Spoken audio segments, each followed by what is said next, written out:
मौसम ने अभी अंगड़ाई लेना शुरू ही किया है कि स्मॉग ने डेरे डाल लिए हैं और मौसम सरमा की आमद अभी हुई नहीं कि स्मॉग का जो राज है वो दिन ब दिन बढ़ता ही जा रहा है। हर नए आने वाले दिन के साथ हम देखते हैं कि शहर लाहौर में स्मॉग के बादल गहरे होते जा रहे हैं। फ़ज़ाई आलूदगी ने सांस लेना भी मुहाल कर रखा है। लाहौर का अगर एयर क्वालिटी इंडेक्स देखा जाए तो वो मुसलसल बढ़ता जा रहा है और आज लाहौर का एयर क्वालिटी इंडेक्स 317 रिकॉर्ड किया जा रहा है, जो इंसानी सेहत और ख़ास तौर पर हमारी स्किन के लिए इंतहाई मुज़र समझा जाता है। स्मॉग और इसमें मौजूद जो जहरीले मवाद हैं वो हमारी स्किन के कैंसर समेत कई ख़तरनाक बीमारियों की वजह भी बन सकते हैं।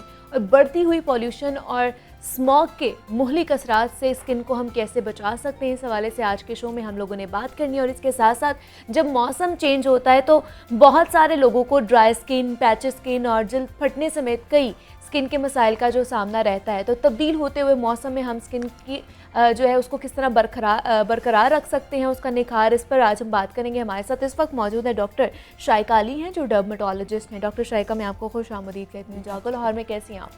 अल्हम्दुलिल्लाह जी, अस्सलाम वालेकुम everyone and thank you very much for having me here. बहुत इम्पॉर्टेंट टॉपिक है जो आज आपने हाईलाइट किया बिल्कुल है। एग्जैक्टली हाँ, जिस तरह मैं बात भी करी थी कि आजकल स्मॉग का इशू जो है वो बढ़ता जा रहा है, जिसकी वजह से हम देख रहे हैं कि जो स्किन के मसाइल हैं वो भी बढ़ते जा रहे हैं और जो पेशेंट्स हैं वो भी हस्पतालों का रुख कर रहे हैं। तो हमें बताइएगा ये जो स्मॉग या पोल्यूशन की वजह से स्किन के किस तरह के मसाइल पैदा हो सकते हैं? थैंक यू वेरी मच जी। सबसे पहले तो ये कि अगर हम देखें तो स्किन हमारी बॉडी का इट्स द लार्जेस्ट ऑर्गन, और किसी किस्म की भी पोल्यूशन हो तो स्किन हमारा पहला बैरियर होती है। बिल्कुल। तो इट इज़ द कवर जो हमें ऑल ओवर कवर करी है and it is protecting us. जो भी एनवायरमेंटल पोल्यूशंस एयर में मौजूद हैं उससे हम फेस जो इंटरफेस है दैट इज़ द स्किन। बिल्कुल।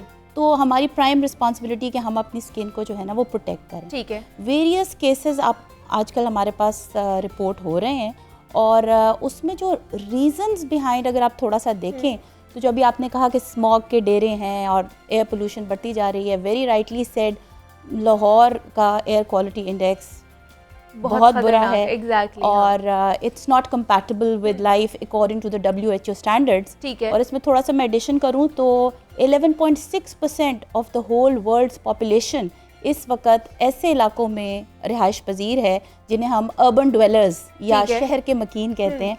और शहरों में रहने वाले ये लोग इस ज़बरदस्त ख़तरे से दो चार हैं कि हम ना तो सांस लेने के लिए और ना ही स्किन पे जो हमें एयर टच करती है। और इसमें एक चीज़ और मैं ऐड करूँगी कि सिर्फ outdoor air is not polluted, indoor भी एग्जैक्टली। इंडोर एयर पोल्यूशन जो है it can be as damaging, उतनी ही ख़तरनाक, उतनी ही टॉक्सिक है। और जहाँ तक मरीज़ों का सवाल है तो जो मरीज़ हमें आजकल आउटडोर में मिल रहे हैं उनमें जहाँ सांस की बीमारियाँ, खांसी, दमा ख़राब हो रहा है, वैसे वैसे स्किन के केसेस भी आ रहे हैं जिनमें हमें पिगमेंटेशन है, प्रीमेच्योर एजिंग है, लाइंस जो हैं फेस पे जो फाइन लाइंस होती हैं, झुर्रियाँ होती हैं, वो जल्दी नमूदार हो रही हैं। उसके अलावा जो है वो pigmentation is very very common. ठीक है। और पेशेंट्स जिनको ऑलरेडी एक्जिमा रहता है, जैसे एटोपिक एक्जिमा जिसे हम मोरूसी चंबल उर्दू ज़बान में कहते हैं, एक्जिमा के मरीज़ों के लिए ये मौसम बहुत ही ख़तरनाक साबित होता है कि उनकी जो ऑलरेडी कोल्ड केसेस हैं वो एक्टिव हो जाते हैं और डिज़ीज़ जो है वो वर्सनिंग की तरफ जाने लगती है।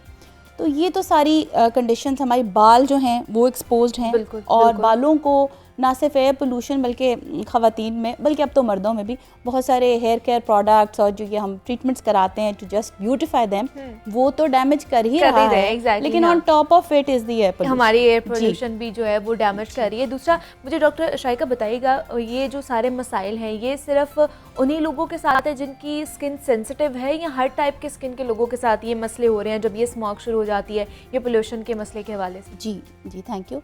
बात यह है कि जो सेंसिटिव स्किन वाले लोग हैं वो तो they are at high risk. बिल्कुल। आई वुड से कि उनको तो जैसे ही ये मौसम आता है उससे पहले ही कुछ एहतियाती तदाबीर जो हैं उनको शुरू कर देनी चाहिए ताकि वो अपनी स्किन को प्रोटेक्ट कर सके और एग्रीवेटिंग फैक्टर्स को मिनिमाइज़ करके बचाए, प्रोटेक्ट कर सकें। ठीक है। लेकिन जो नॉर्मल स्किन रखने वाले लोग हैं उनके लिए भी ये चीज़ें और जो स्किन केयर रूटीन है दैट इज़ इम्पॉर्टेंट, ताकि उनकी स्किन अगर नॉर्मल चल रही है और अच्छी लग रही है तो it should stay like that.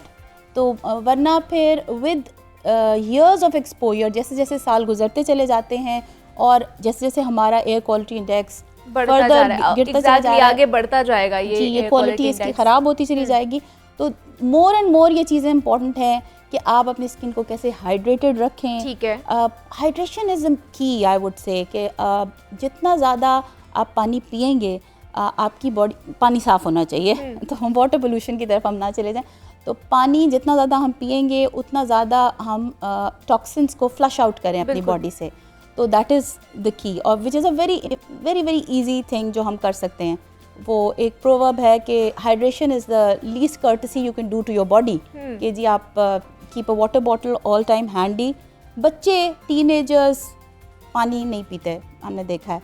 और जो हमारे मिडिल एज लोग हैं उनका ज़्यादातर चाय पे फोकस होता है। चाय इज़ क्योंकि बहुत से लोगों का ये भी मानना है ना कि अगर हम बाकी लिक्विड्स पी रहे हैं तो हमारा जो पानी का एक लेवल है वो भी एब्सोल्युटली रॉन्ग। अच्छा, बिकॉज चाय जो है या carbonated drinks for that matter, ये तो रिवर्स कर रही हैं, they are actually causing dehydration.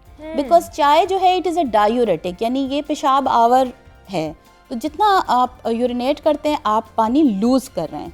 तो सो चाय is actually dehydrating your skin. ठीक है, कैफीन, टू मच कैफीन और चाय and carbonated drinks, they are dehydrating. So water is water, पानी की अफादियत से कोई इनकार नहीं है। वो आपने पीना है 8 से 15 ग्लास, डिपेंडिंग अपॉन एक दिन में पीना है आपने, depending upon your medical condition. Definitely कुछ लोगों को पानी का ज़्यादा इस्तेमाल मना होता है, गुर्दे के अमराज या जिगर के अमराज, तो वो अपने डॉक्टर की तजवीज़ पे अमल करें। लेकिन नॉर्मल लोगों के लिए ठीक है। तो इसके अलावा क्या एहतियाती तदबीर अपना लेनी चाहिए? इसके अलावा देखिए, जी बिल्कुल, बहुत अच्छा सवाल आपने किया। पानी के अलावा जब एयर पोल्यूशन कंबाइन करती है विद यूवी रेज, जो आपकी शुआएं सूरज की आ रही हैं, उसके अंदर कुछ तो मस्बत शुआएं और कुछ ऐसी शुआएं जो हमारे स्किन के लिए ख़तरनाक है, जिनको हम अल्ट्रा वायलेट लाइट कहते हैं। और उसमें 2 किस्म की हैं, ultraviolet A and B. ठीक, और इनकी क्वांटिटी बढ़ जाती है जब एयर पोल्यूशन इंक्रीज़ करती है, क्योंकि आपकी जो ओजोन लेयर है वो एयर पोल्यूशन से डैमेज हो रही है, और जो डैमेजिंग सनलाइट है उसकी क्वांटिटी इंक्रीज कर रही है। तो ये जब दोनों चीज़ें कंबाइन करती हैं तो समझें कि 2 अच्छा हो जाती है चीज़। तो हमें फिर सनस्क्रीन का इस्तेमाल is very very important, physical as well as chemical. Sunscreen अगर आप अप्लाई करें और फिजिकली भी आप सन से प्रोटेक्ट करें, कपड़े से करें, छतरी से करें। एंड एक चीज़ और, when it is not very Sunny outside, यानी आप कहें जी धूप तो निकली नहीं, मेरे अक्सर मरीज़ पूछते हैं जी डॉक्टर साहबा घर में भी हमने सनस्क्रीन लगानी है, तो मेरा जवाब ये होता है कि कमरे में जो रोशनी दिन के वक्त आती है उसके अंदर भी सनरेज हैं, और आपको सन ब्लॉक का इस्तेमाल, अगर आप चाहते हैं कि आपकी स्किन ज़्यादा अरसे तक जवान रहे, उसके ऊपर जो फाइन लाइंस हैं, जो रिंकल्स हैं, वो ना आए, तो सन ब्लॉक का इस्तेमाल करें, पिगमेंट स्पॉट्स ना आए, तो सन ब्लॉक का इस्तेमाल इज द मेन की। और लेकिन डॉक्टर शाइका, बहुत से लोग कहते हैं कि चले गर्मियों में बहुत ज़्यादा धूप होती है, तेज़ होती है, इसलिए हम लोग सन ब्लॉक का इस्तेमाल कर लेते हैं, सर्दियों में इतनी ज़रूरत नहीं पड़ती। ऐसा है? ऐसा बिल्कुल नहीं है। हमारे यहाँ तो जब हम लाहौर, प्रोग्राम का नाम जागो लाहौर है और हम लाहौरी हैं सारे, और हम जानते हैं कि हमारे यहाँ सर्दियों में भी धूप तापने का एक रिवाज है। ठीक है जी, हम वो 4 कुर्सियाँ धूप में रख के किन्नू खाने के बड़े शौकीन हैं, और तब हमने सन ब्लॉक नहीं लगाना। वो जो सारे साल की एहतियात है वो हमने वो सर्दियों के 2-3 महीने के अंदर जो है वो बराबर कर देनी है। ठीक है। तो sunblock is an essential, whether आपका मौसम गर्म है या ठंडा है। अगर ऐसा होता तो फिर ठंडे, ज़्यादातर यूरोपीय ममालिक में ये रिसर्च होती है, और आपको पता है वो स्कैंडिनेवियन कंट्रीज़ हों या इंग्लैंड हो या अमेरिका हो, दे आर कोल्डर एरियाज, और वहाँ पे स्किन कैंसर की शरह हमारे से ज़्यादा है।